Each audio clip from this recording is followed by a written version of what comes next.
Hello students, today in this module I am going to discuss about the topic AIDS. The topic AIDS is a part of chapter Human Health and Disease, class 12th. So let's begin with. As you people must be knowing that AIDS is a disease. It is a sexually transmitting disease and it is one of the most dangerous disease known, and we are going to discuss in detail about this disease. So let's begin. The word AIDS stands for acquired immunodeficiency syndrome. Okay, as the name indicates, every word is having specific meaning. Acquired means that it is acquired during the lifetime, it is not present by birth, and it is not in the genes. Immuno means it affect our immune system. This word immunodeficiency means that if a person is having AIDS, then the immune system of that person will be affected. Syndrome means in this disease you will get multiple type of the symptoms. You will get multiple type of the infections at one time. Now, it means that the deficiency of immune system acquired during lifetime of an individual, indicating it is not a congenital disease. So AIDS is not a congenital disease and it is acquired during the lifetime, and it is causing the deficiency in our immune system. Okay, the word syndrome, the word syndrome means group of symptoms, means the person will be showing many symptoms at one time and will be infected by many infections at one time due to the deficiency of the immune system. Now, the AIDS was first reported in 1981, and in the last 25 years or so, it has spread to over the world, killing more than 25 million persons. So, it has spread very fast, and the first case was reported in 1981. Now, AIDS is caused by the virus, we call it as HIV, that is human immunodeficiency virus. As the name indicates, human immunodeficiency means it will affect our immune system. And HIV is a member of group of viruses, we call them as the retrovirus. So, HIV is a retrovirus. Okay. If you look at the structure, it is having an envelope enclosing the RNA genome. So outside it is having an envelope, and then inside there is present an RNA genome.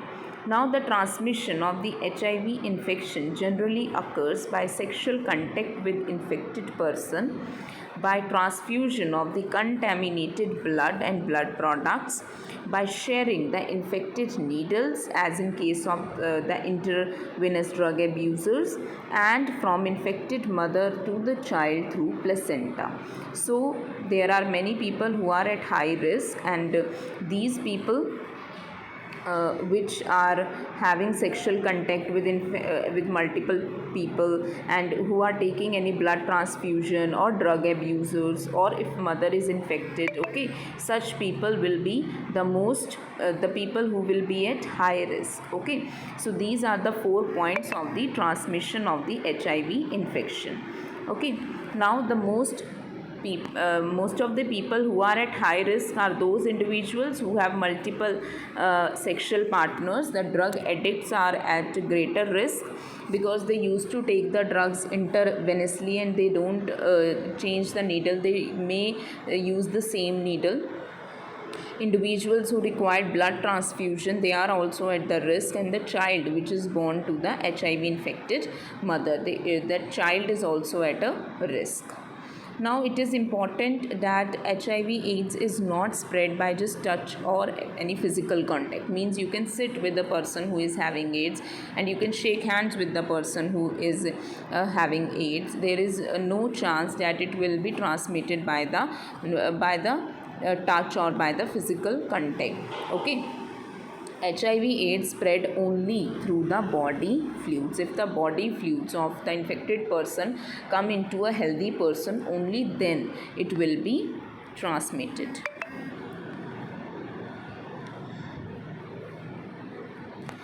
but still it has been very imperative for the physical and physiological well-being that the HIV/AIDS infected person are isolated from family and society.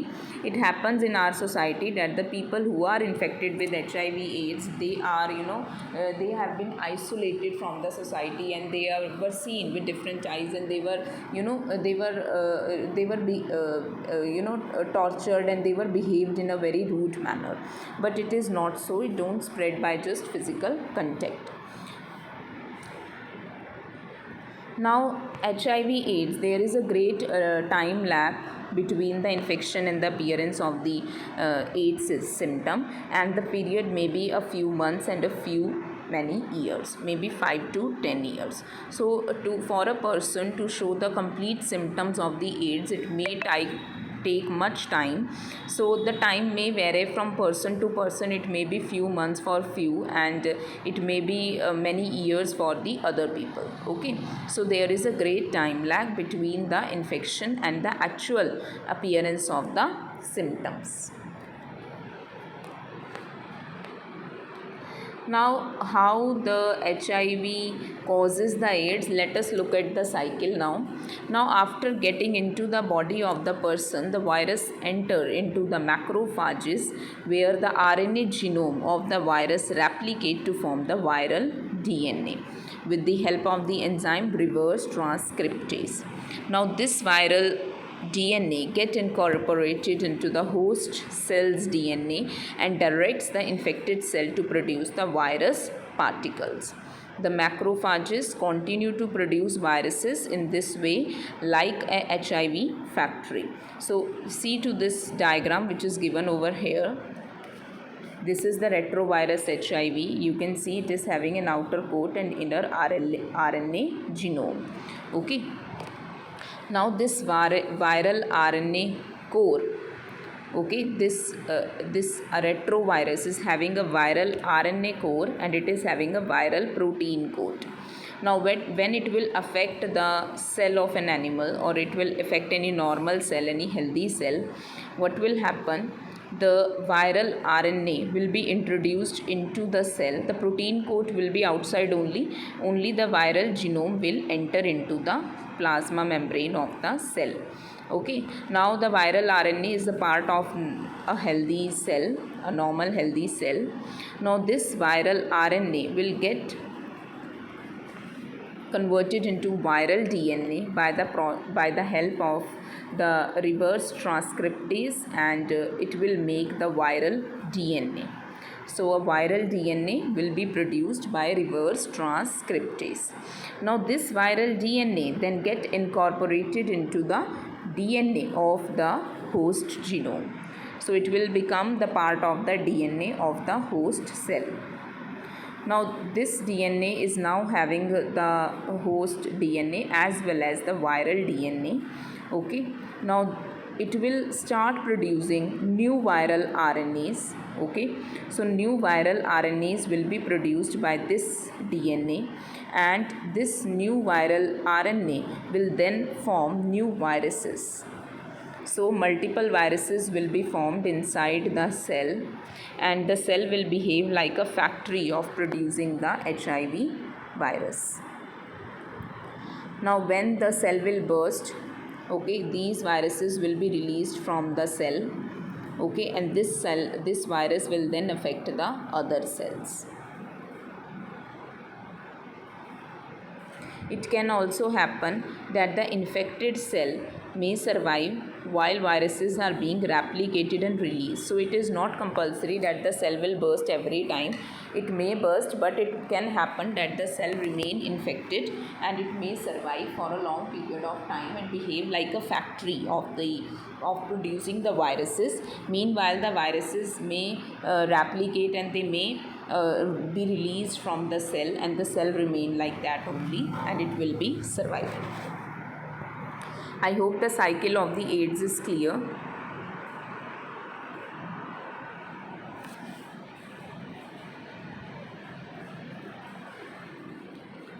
See, as I have told you about the cycle of the HIV virus, the HIV virus can also enter into the helper T cells, that we call it by the TH, that is helper T cells, and replicate and produce progeny viruses there. These progeny viruses then released in the blood and then attack the other helper T cells, and this is repeated, leading to the decrease in the number of the helper T cells of the infected person, and the person suffers from the blots of fever, diarrhea, then weight loss, and due to increase in the number of helper T cells, the person starts suffering from infections that could otherwise come, such as those due to bacterial, especially mycobacterium, viruses, fungi, even parasites like toxoplasma. The patient becomes so immunodepressant that he and she is unable to protect himself and herself against these infections. So what happen is, this HIV virus when enter into the body, it may attack your helper T cells. Now when the helper T cells will be attacked, they will start behaving like a factory and they will start producing more viruses, and these viruses will attack the other helper T cells. Now it will cause the decrease in the number of the helper T cells, which will affect the immunity of the person. Now if the immunity is affected, then what will happen? If any bacteria, fungi, virus, or any parasite will enter into the body will not be able to give the appropriate response, and as the immune system is weak, the person will become immunodeficient and will be unable to protect himself or herself against any infection. Now to diagnose this AIDS, there is a diagnostic test, we call it as the ELISA, that is enzyme linked immunosorbent assay. And for the treatment of the AIDS, there are certain antiretroviral drugs, but they are only partially effective. These drugs can only prolong the life of the patient but cannot prevent the death, which is inevitable. So AIDS is a very dangerous disease, and it affect the body of the person by attacking the immune system, and the person will lose the life after few years. It depends how many years the person have. With the help of the antiretroviral drugs, which are partially effective, one can prolong the life, but up to few years only. Now the prevention of the AIDS, as it has no cure, so prevention is the best option. So for the HIV infection, avoid the sex with multiple partners. Okay, newborns which having the infection from the mother. Okay, the infection in blood transfusion patients, newborn from the mother, may take place due to poor monitoring. If it is known earlier only, then the things can be controlled. There are many NGOs which are working for creating awareness among the people regarding the AIDS, like National AIDS Control Organization, and there are many non-governmental organizations also which are doing a lot to educate people about the AIDS. Now, making the blood safe from HIV and ensuring the use of the disposable needles, syringes in the public and private hospitals, free distribution of the condoms, controlling the drug abuse, advocating safe sex, and promoting the regular checkup for HIV suspected patients can be the few steps which can be taken by the government and by our society so that we can prevent this infection, AIDS. I hope you people have understood about the AIDS. The life cycle and the replication of retrovirus is quite important. Thank you.